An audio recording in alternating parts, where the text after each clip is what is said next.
So great. So now that we're here, I want to thank you all so much for being here this afternoon. My name is Marquita Thomas. I'm Executive Director of the Los Angeles LGBTQ Chamber of Commerce. Before we get started, I do want to acknowledge some of my board members who are here. We have the Vice President of the board, who is also part of the panel, Ed Simon from California American Water, and the treasurer of my board, Adam Ebert there. You see him in his office. Wave, Adam. No waving? Okay. Adam Ebert, he is a treasurer of the board. We also have Torrin Floyd, who is chair of the Heritage Committee, and it is the Heritage Committee that put together this program today. So I want to thank Torrin for being here as well. Before we get onto our panel, I do want to let you know about some upcoming events that we have. We're very excited about. This upcoming Monday, we are having the first LGBTQ forum for the candidates running for LA County Sheriff. We have a commitment from 5 candidates. We are very excited about that program. It'll be a webinar style event, and we will be asking questions that are applicable to both the LGBTQ and small business community. This is a very important race. So we hope that you will come on Monday at 4 o'clock to get educated and hear about the platforms of these individuals so that you know where to put your support. We have extended an invitation to Sheriff Villanueva. However, we have not yet heard back. He may be there on Monday, but we do definitely have Lieutenant Strong and Captain Steinbrenner, Chief Luna, Chief Vera, and Chief Rambo. So we do have those 5 candidates, and we're very excited about that program. Also on the 2nd, we have an in-person mixer. Yay! We haven't had an in-person mixer since December, and it's going to be at the Hotel Angelino, and it's been completely remodeled.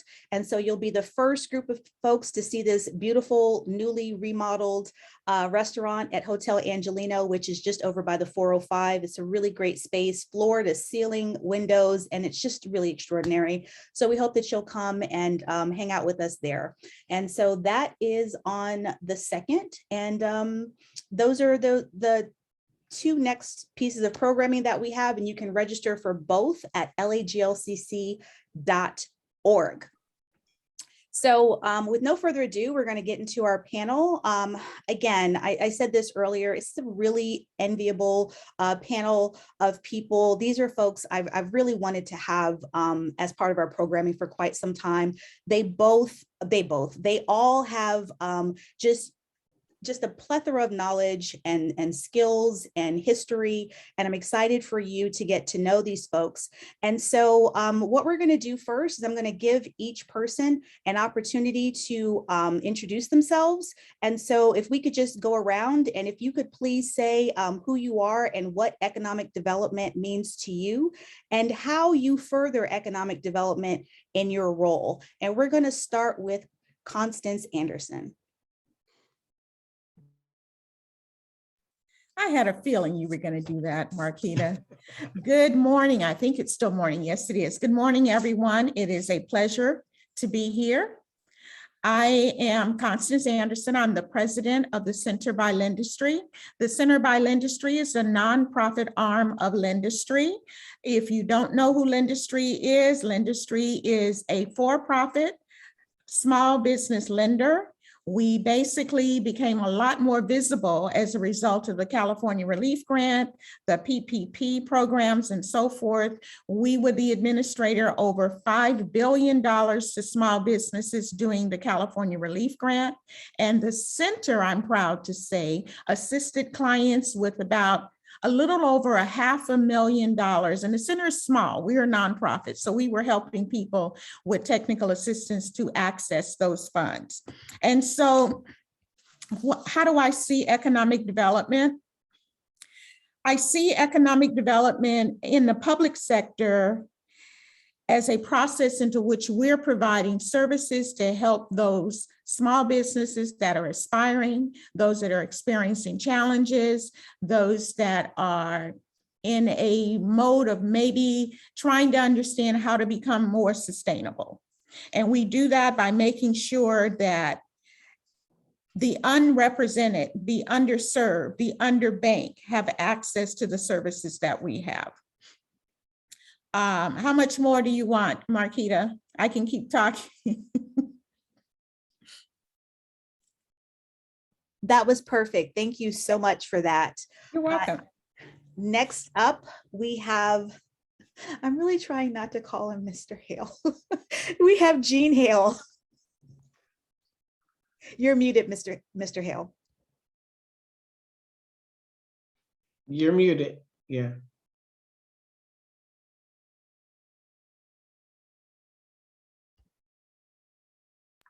Okay.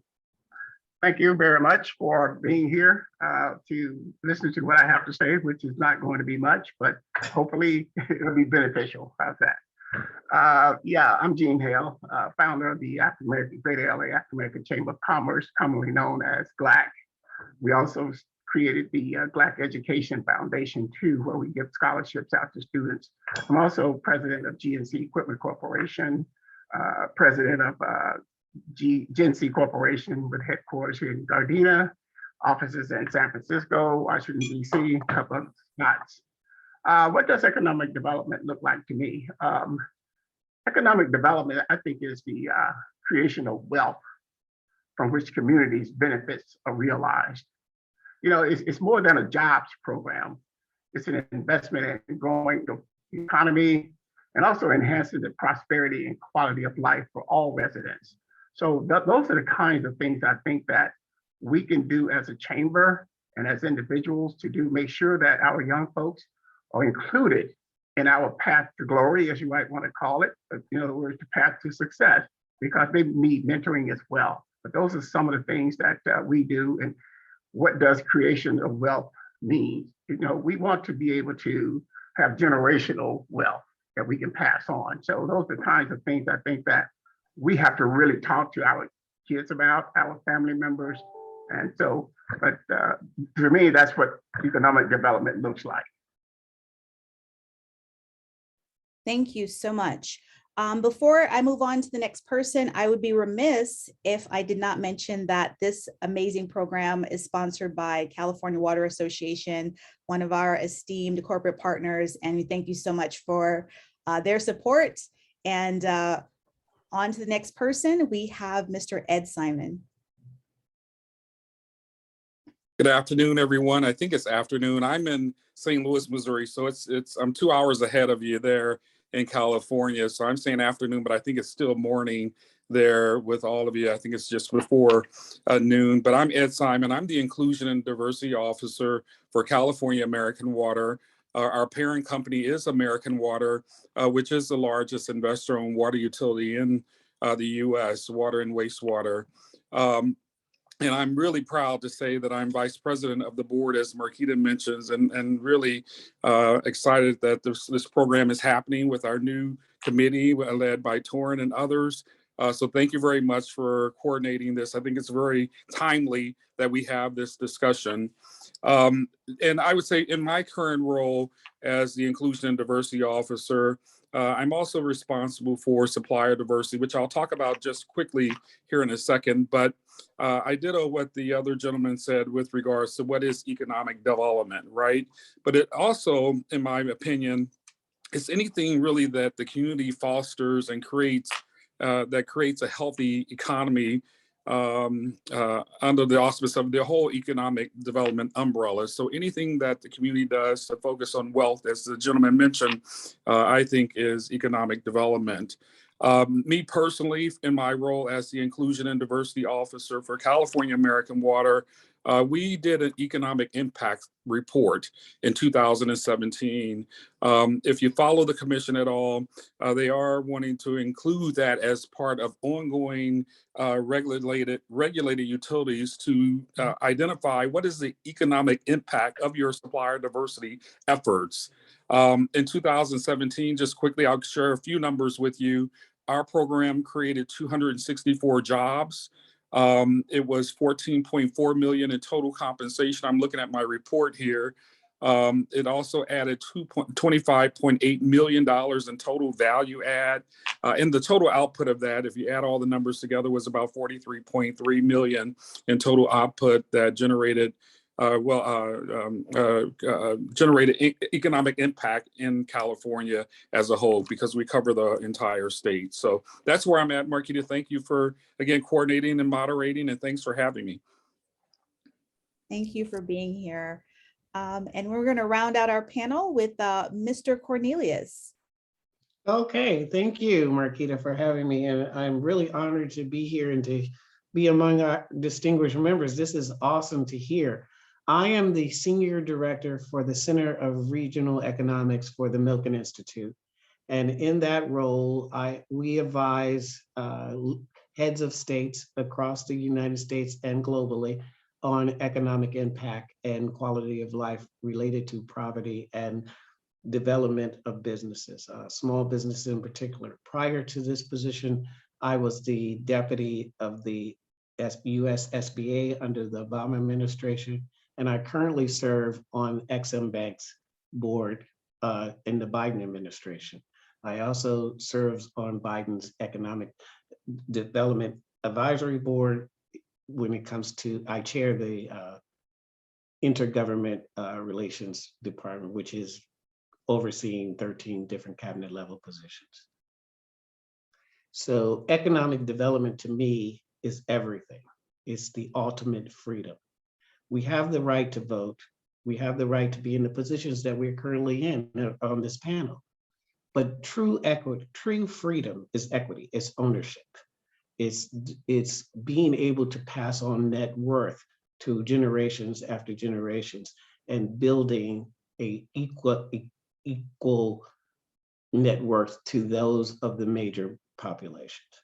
And I think that Gene Hell said it better than anyone, and that we have to go back to what he said. It is about anything and everything that improves the quality of life in our communities. I told you this was a very enviable panel of distinguished speakers. Mr. Cornelius, you mentioned your relationship with the Obama administration, but I don't think Mr. Hale did. Mr. Hale, do you want to come off mute? And you were appointed, correct? You're still on mute, yeah. Yeah, I was appointed by President Obama, and for at least 5 years, I was chair of the president's small economic advisory panel for exports. And my role there was to travel around the country to encourage more minorities to get into exporting, which in turn would help the president create the 10 million jobs that he talked about in the State of the Union address. So we were very successful in that. So it was just a wonderful experience. This is why you don't let people do their own bios, because they leave out important things like, I was appointed by the president. I just, travel around the country, helping create jobs. Don't mind me. This is why you never ever let people do their own bios. Right. Thank you all so much for those intros. I want to just get a quick 1 minute or maybe even 2 minute answer from each of you on what is the difference between equality and equity. And this time I'm going to start with Mr. Simon. Yeah, I want to come off mute here. Thanks, Marquita, for the question. And I tell you, this is so timely because I just finished some training with our internal staff around the difference between equality and equity. And so equality to me means that an individual or group of people they're given the same resources, opportunities. And from an equity perspective, it recognizes that each person has different circumstances. And there's one diagram out there, and I can't show it obviously here, but I'll share with you later, Marquita, that you can maybe put up on your website. And I forget who authored this particular or drew this diagram, but quickly, it was about people riding bicycles. And so the equality part of that diagram shows that there's a person in a wheelchair, there's a tall man, there's a little baby, but they're all standing in front of the same size bicycle, right? That's equality, right? Because everybody's given the bicycle. Where you get into equity is recognizing the difference, right? And the need to provide people with different resources. So, for example, the person in the wheelchair, they were given a 3-wheel bike. The little baby was given a little what do you call, training wheel bike. The taller guy was given a taller bike. So that's what it means to me, Marquita and team. Yes, that's it. See, thank you. Who was that? Perfect. Yes, that's exactly right. Thank you for that, Adam. Okay, so thank you for that, Mr. Simon. And then I'm gonna go, how do I want to do this order here? I'll bounce it back to Mr. Gene Hale. Thank you. Yeah, I agree with Mr. Simon. I think our comments are along the same lines. It's hardly any difference. Only from a business standpoint, we talk about equity. Many times you hear companies talk about the lack of economic opportunities and investment. Many times banks want to basically loan money to small businesses to pay off debt. Now, that's an equality in the sense that you have the right to apply for those loans.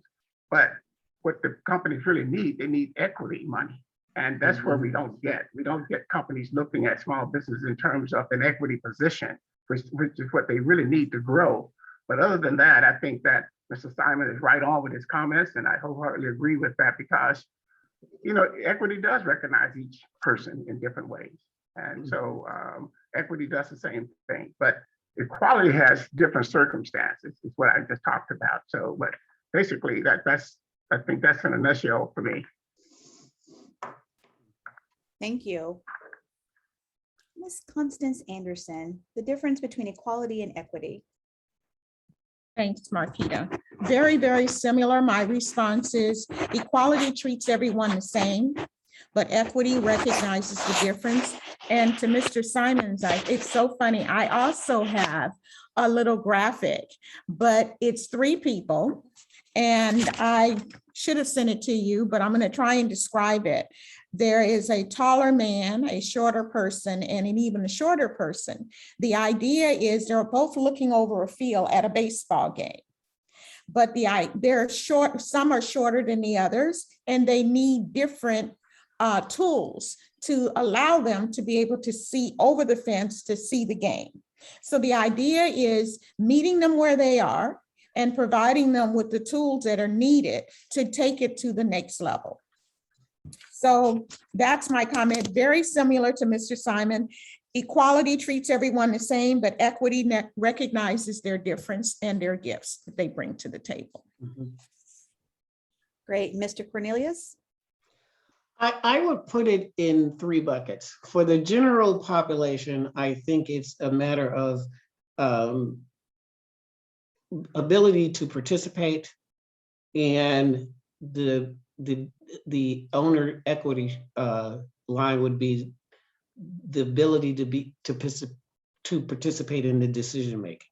It's one thing to be on the playing field, and it's another thing to be a decision maker on the playing field. In the general, in that general population, it is the ability to live where you want to live and to participate in living where you want to live in renting versus ownership. Equity would be the ownership, the ability to own wherever you want to be and be. And in the business community, the same thing is, it's a matter of being able to hold a position versus being able to hire for the positions and being the owner or the entrepreneur that decides the ownership and the final decision and vision of where that business is going. So I look at it as being on the field, being a player, or being an owner or a decision maker. Marquita, can I just add something? And I really appreciate Mr. Cornelius' comment there, because in the world we live in, and I think most companies would say that they're making progress with their workforce because they are seeing more people of color in their workforce. But when you really peel back the onion, that workforce, where you see the people of color are in those frontline positions. You don't see the people of color in decision-making roles, in in vice president roles and presidents and things like that. I know our company's making some progress. We got a long way to go, but his point is very well taken, because if the people of color are not participating in the decision-making, right, for the company, then it's not really adding any value, in my opinion. But yeah, I appreciate that, Mr. Cornelius. Thank you. Thank you for that additional commentary, Mr. Simon. This is for anyone. Can you identify programs and resources that have increased economic development in historically underutilized communities? I can, and I would like to take that on because it's something that's very widely out there that is underutilized, and that is microlending. I think that it is important for us to encourage our small businesses, because when you look at the underserved communities, particularly the African-American communities, they're looking at loans of less than $50,000 to get them started. The great thing about the microloan program is not just the access to the capital, but it creates for them a business credit. It gives them a repayability path, and it makes banks more secure in making them bankable. For an example, you get a microloan of $50,000 and you pay it on a regular basis for 9 months to a year. It becomes a long-term debt evaluation and underwriting process in the 5 C's of credit, and therefore that propels you to be bankable to go for a small loan from $50,000 to $350,000 under the Community Express of SBA or anything like that. And that puts us in that process. But in addition to the microloan having access to capital, comes with it technical assistance, which teaches financial literacy and teaches business acumen. And I think it's an underutilized position in our community. We don't use the microloan for that purpose. That is wonderful intel. Thank you so much for that. Does anybody else want to add on to that? Oh, I think you said it right. Fantastic. Mr. Simon, were you about to say something? No, I was looking at it a little differently, and that totally, I sure agree with Mr. Cornelius. But when I thought about this question, I went back to my childhood and living in the inner city, in the North City of St. Louis, and how there were programs at Matthew Dickey's Boys Club or the Boys and Girls Club of America, the urban leagues that actually created summer jobs for us kids at that time and created places to go so we wouldn't be in trouble. So I think more and more we need that type of some more support in our communities and to help our economies grow and invest in our kids and things like that. So that's what I wanted to share with the group and get people's thoughts on that part of the economic development, because I think that's so very important, especially in our underutilized communities that I know I grew up in. And I would tell you, without the Boys and Girls Club and the summer jobs that they created, I know I wouldn't be where I am today. So I didn't know if anyone else had any thoughts on that. Well, I think that I'm glad you brought that up, because I think that's the beginning. We tend to help the small business at the point of them starting their business versus preparing them to start their business. Right. And our kids know a hustle. Our kids know how to hustle. They are trained to hustle. That is their environment. And we don't capitalize on that. No, we don't. And we do need to capitalize on that. And so I'm very happy, Ed, that you said that. Mm-hmm. Mm-hmm. I do agree with that. I was only going to add that what I have noticed is there's a lot more services available to small businesses, including things like financial literacy program. You mentioned the kids and so forth. I think our biggest challenge is making those programs visible. It's like I run an organization that has a lot of supportive programs, but when it comes to the visibility, that's where we're challenged. We need to find a way to make sure that all the smaller businesses, the underserved, the underbanked communities know that we exist. The grant funds that have been available, I still meet people that say, oh no, I didn't apply for it. And I'm like, oh no, everyone should have applied for it. And it's like, it's free, it's there to support you. How do we help our communities? And when I say communities, I'm specifically talking about the Black and Brown communities, the underserved, the underbanked, and so forth. How do we help them to know that there is support out there? Jean, I think you were involved in the LA ecosystem. That is a system that was supported by Chase, that the center led. We found that still there's a gap in funding. You mentioned microloans. That is something that I'm doing right now. I'm hoping that I will have the support to make more microloans available to small businesses. I'd say in the next 3 to 6 months. It takes time to raise that kind of money, to put that money on the street. But the bottom line is I'm well aware that microloans are not plentiful. They're not truly available, especially in the Black and Brown community. And I hope I'm not offending anyone by saying Black and Brown. We can say BIPOC if we want.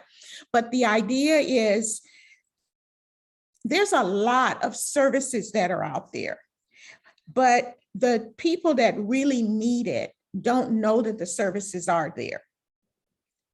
And it's just hard. I mean, 84,000 people we helped doing the California Relief Grant. And some of them I've just never been able to touch since. They got their grant, they have moved on, they don't need me, quote unquote, anymore, but they do. How do we do that? Hey, Markia, could I take a liberty here? Because one of the exciting parts of being on this panel is the fact that we were going to have Jean Hale on that. Jean, you need to answer that question. And I just think you do. Yeah. Yeah, Okay, I Jean. was listening to what Constance was saying, and she's so right. When I was on the Export Council, one of the things that became obvious to us as we travel around the country from different cities is that most of the small businesses were not aware of a lot of the government agency programs out there. And so, you know, in one of our meetings with the president, because we had to meet with him 3 times a year, was, why is that? I said, well, just from my perspective, when you send representatives from Washington, D.C. to talk about these programs, you send them to the wrong place. You send them to the greater, as I said, straight out, you send them to the white chambers, I said. And that's not what the media is. So we need to change the structure of what we're talking about when we send people from the Department of Commerce out in the field, people from the SBA to talk about all the SBA programs. We need to send them where the customers are. And the customers are not associated with these large chambers. And so fortunately, we were able to get that message across to the agencies, and they did make a decision that, you know, you're right. And so they started looking at these minority organizations to bring that message to. But I don't know at this point if that's still the case, because, you know, I'm out of the circle now, of course, but they did acknowledge that, you know, that's an interesting concept. It's not a concept, it's just a truth. And so whoever is making that decision about where these people ought to go when they're coming out in these communities, they're going to the wrong communities. And so that, you know, it just substantiates what you're saying, Constance, is just so much. Well, the reason I asked you to answer that question is because you did make that recommendation, and SBA does follow that recommendation. I instituted it based on your advice, and we do, and SBA still does that effectively. Yeah. So that's why I took that liberty. Yeah. Yeah, I got you, Gene. So yeah, but I mean, those are the kinds of details that I think that when you sit way back in Washington, D.C., and you're not really connected to the community, or you don't have people like Eugene in there to connect them, that's when things go off the rails. Mm-hmm. But we just have to keep the educational aspect of it going, you know? Mm-hmm. Did I tell you this was a remarkable panel of speakers or what? For the most part, this next question has been answered, but I just wanted to find out if there were any additional barriers to economic development that you've seen. Yeah, I can talk about that for a quick moment. One of the things too that we know historically, there's always been an unequal distribution of wealth in the education system. For example, when, and the reason I don't like to put all this stuff on my bio is that I was also appointed by George Bush, right? And to his historical Black College Board. Mhm. One of the things that we found, we used to meet with the president of HBCUs and listen to what their problems were. And one of the things that we found was that the federal government was not funding those HBCUs like they were funding Stanford, the MITs. And one of the examples I made to the president was that, for example, Howard University, they got fantastic engineering schools, some of these HBCUs, but when they want to do the grant goes to MIT, Stanford, so forth and so on. So that's why I believe that, there has to be someone paying attention to those things, someone continually advocating for those kinds of things. So the other one is employment discrimination. Someone mentioned it earlier. We might be in certain positions, but are we in the decision-making positions? That's where the rubber meets the road, right? If we just, making a quota for companies to say that this is my diverse team here, then we're not doing anything other than counting numbers. But we really need to have people involved in really meaningful decision-making to push back on some of the things that people don't think about when they're trying to make those decisions. So I think the criminal justice system, where we have poor outcomes for Black Americans, we have higher bail, greater likelihood of monetary sanctions, among other penalties. So it's just a basket full of things that, we look at that still needs attention. So those are the things I believe are the greatest barriers. Obviously access to capital, but those are the other things that I think has a subset to all of that.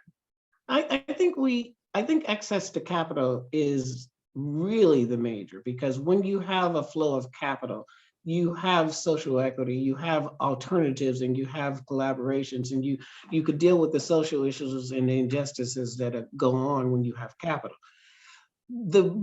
I think what we need to do is form throughout the African American community an advocacy for access to capital.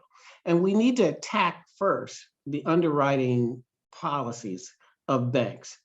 The underwriting policies of banks contribute to 5 C's of credit. And 2 of those C's of credit is your knowledge-based career and your collateral. We know that African American homes, African Americans don't own homes on average as percentage of whites. And in addition to where we own our homes because of redlining, our net worth is not there to be collateralized against a bank loan based on whites, our white counterparts in similar neighborhoods. So with that, and the fact that we, in our business experience, are not in those key decision-making positions, we are less valued as far as bringing in experience in management to the tools of being bankable and repayability under the underwriting processes that currently exist in the financial markets. So I think that the 5 C's of credit is substantially, biased against people of color. It by that mere fact.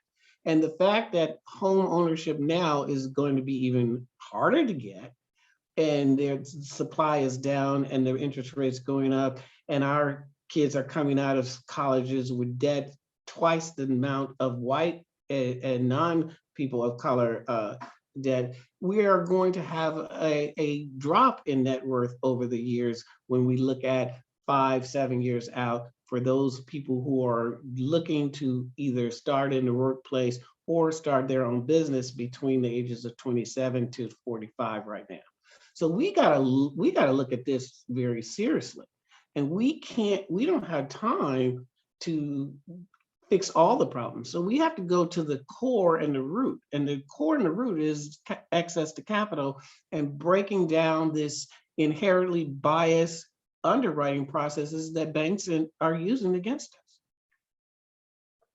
Yep. You started me on my, you shouldn't have started, Market. You shouldn't have started. Well, Oh, I actually, Love it. I absolutely love it. I think it's you're spot on the issue. You're spot on the Yeah. issue, right? So we've Yeah. we've addressed some long-term solutions. Are there any short-term solutions to some of the barriers that you've identified? Yes, the short-term solution is constant.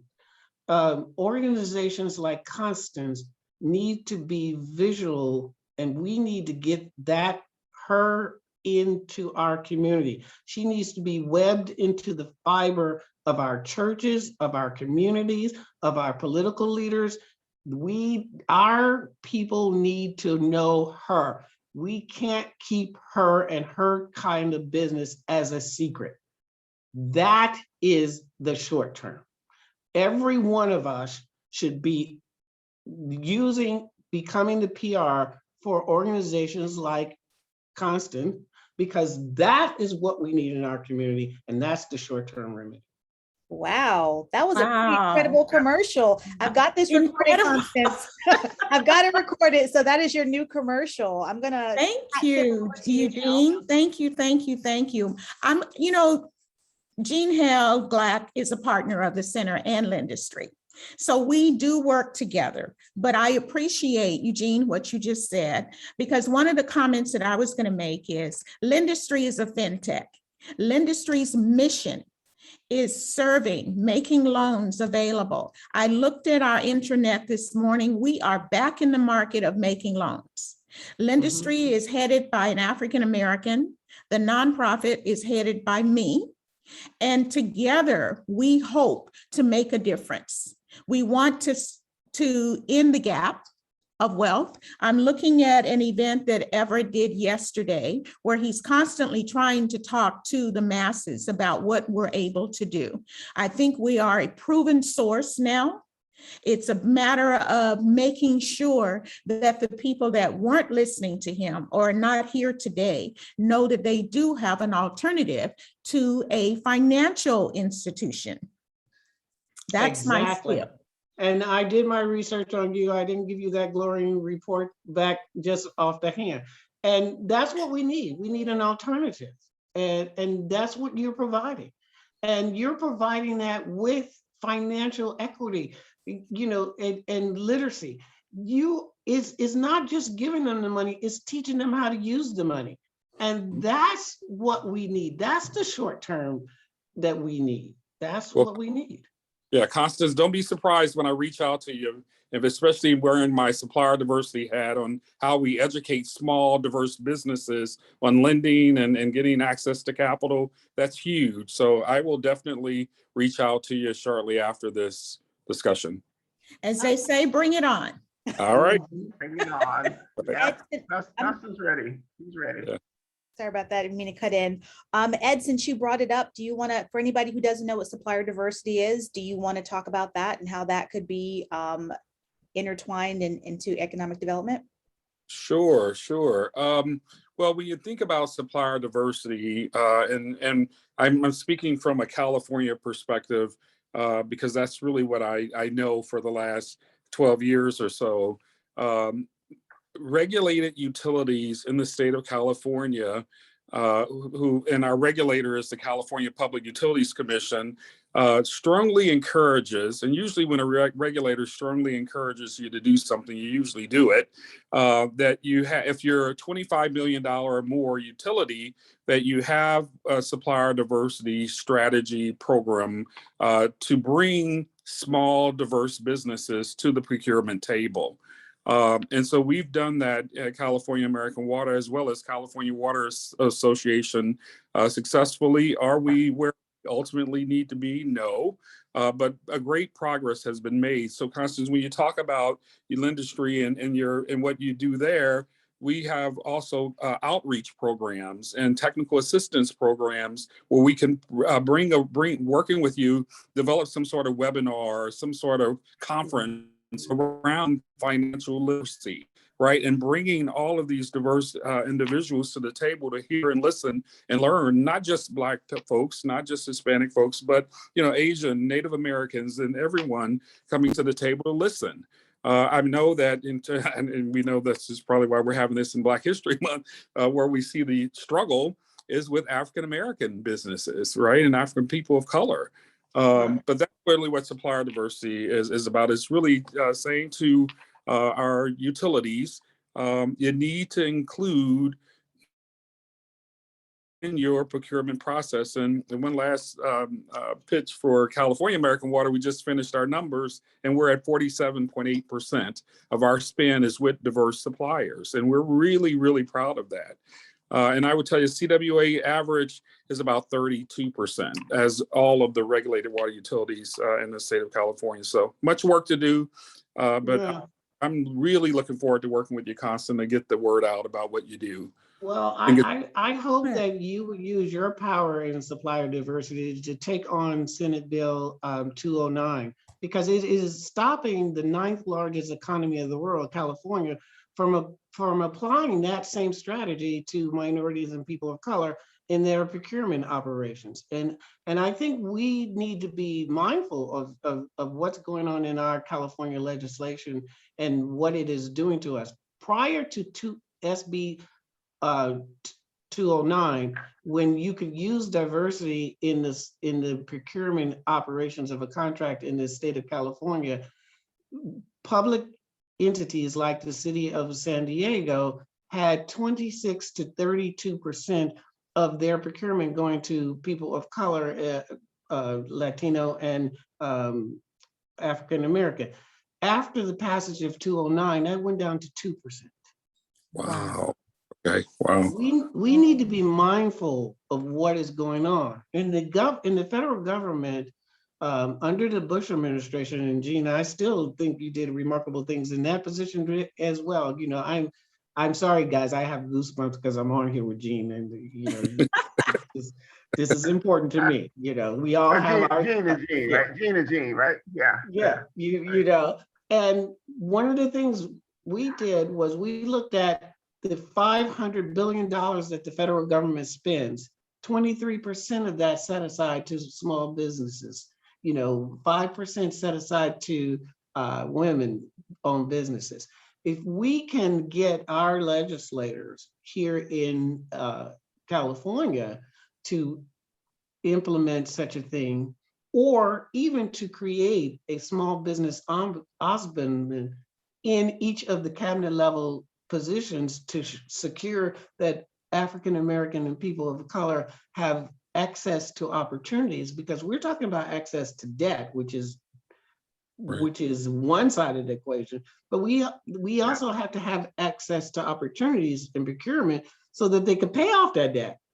And we need to advocate for both. And I think that's important. And Ed, I would love to work with you and use your strategy because I'm on the Governor's Advisory Council for Business and Economic Development, and I will gladly talk to them, GoBiz and the like on this issue. All right. Well, I definitely. You know, I could probably dial in on that too, because help you guys with that.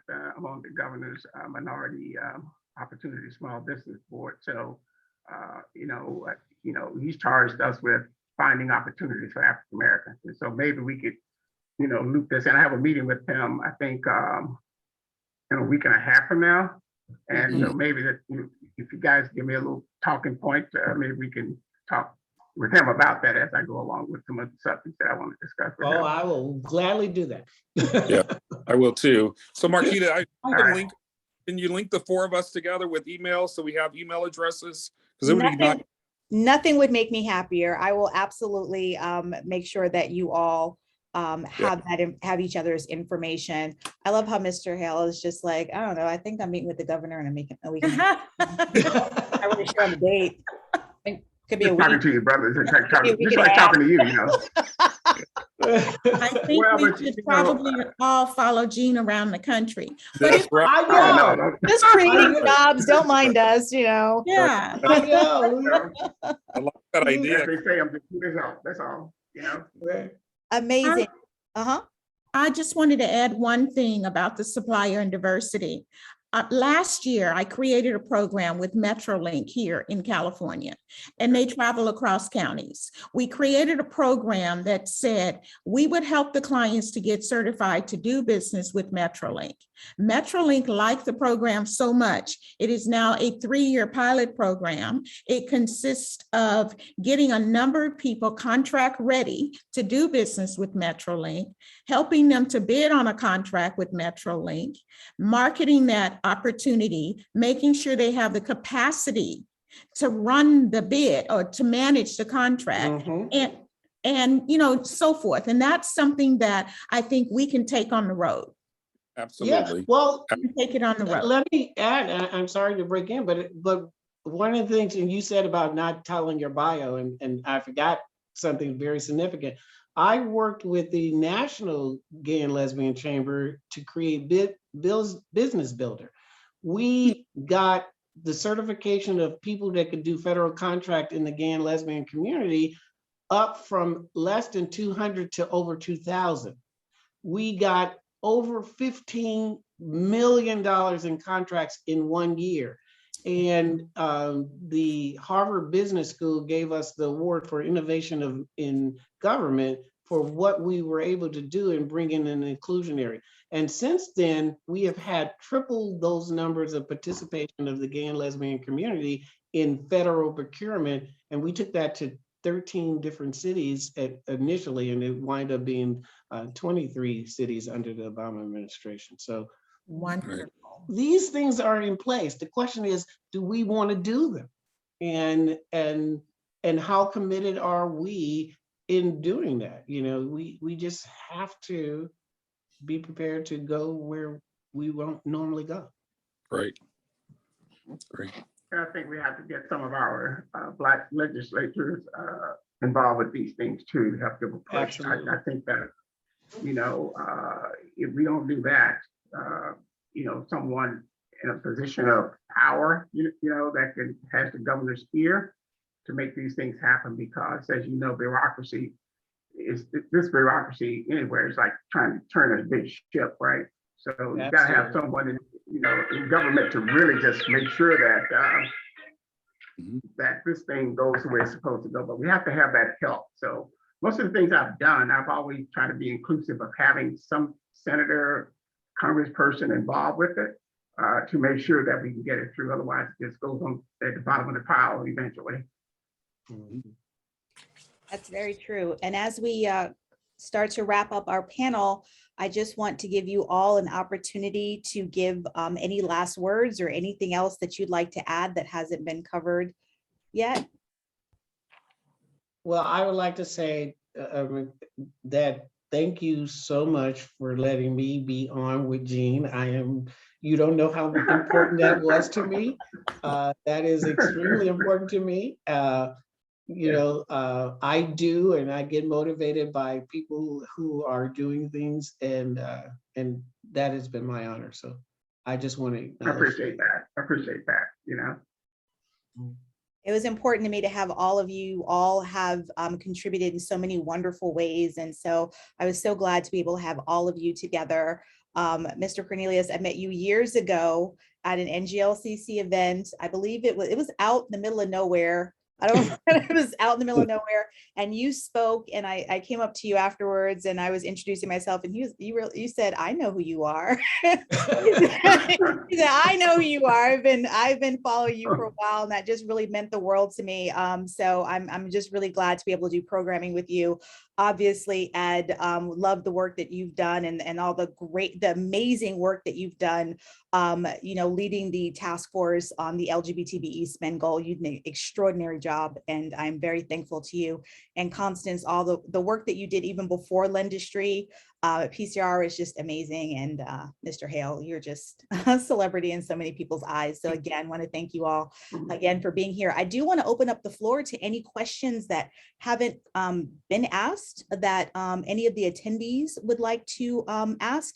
And for those of you on the panel, if you want to share your URLs or any other information that you think folks should have, please put that in the chat. And I see that Adam Ebert has his hand raised. Adam?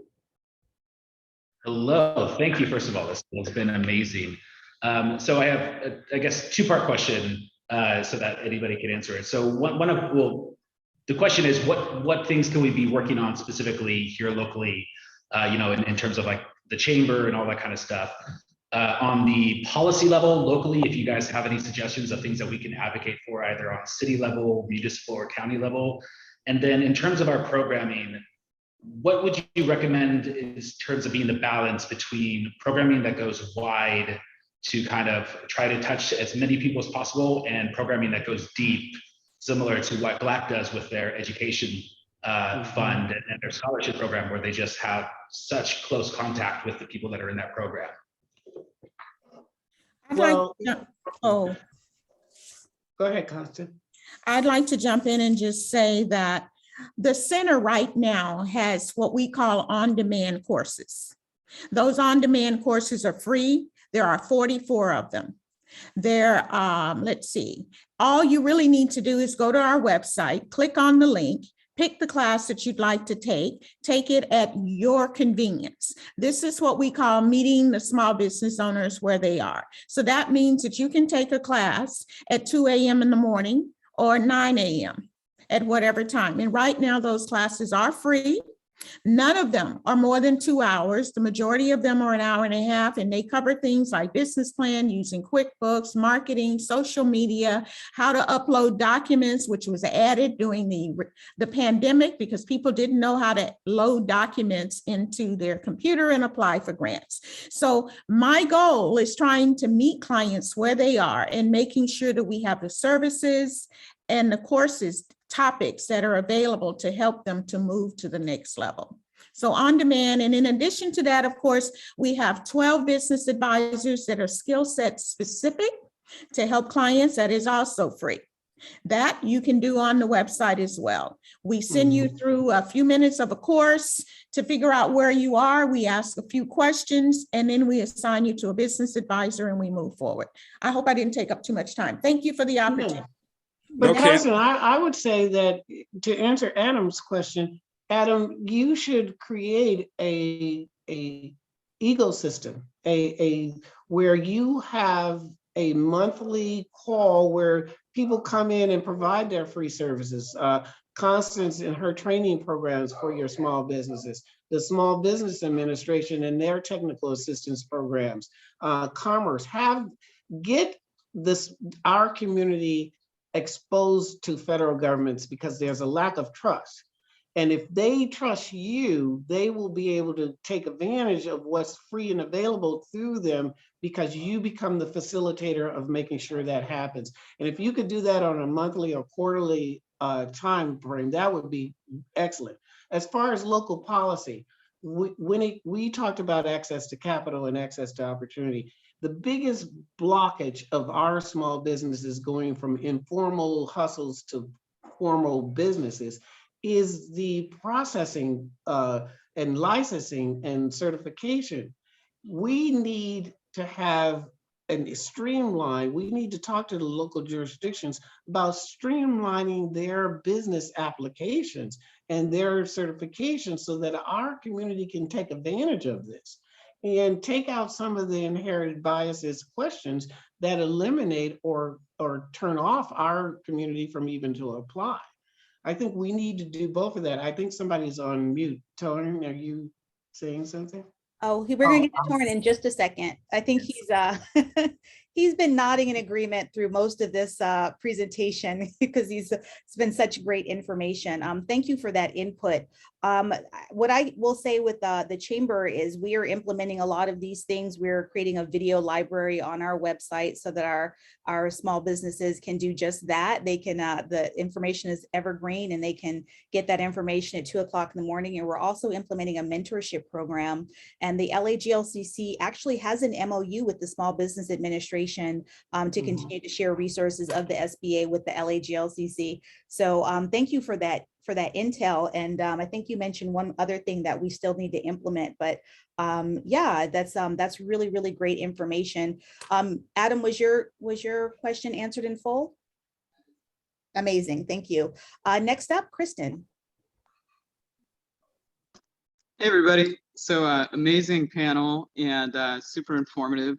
So I worked in the financial technology space in my career, and I worked for an organization called Avid Exchange, and we built one of the largest business-to-business networks in the country with over 700,000 organizations with us. One of my questions would be at this point is, what are some of the biggest challenges that you see within the community for adopting financial technology? Things that help you make it easy to get business done.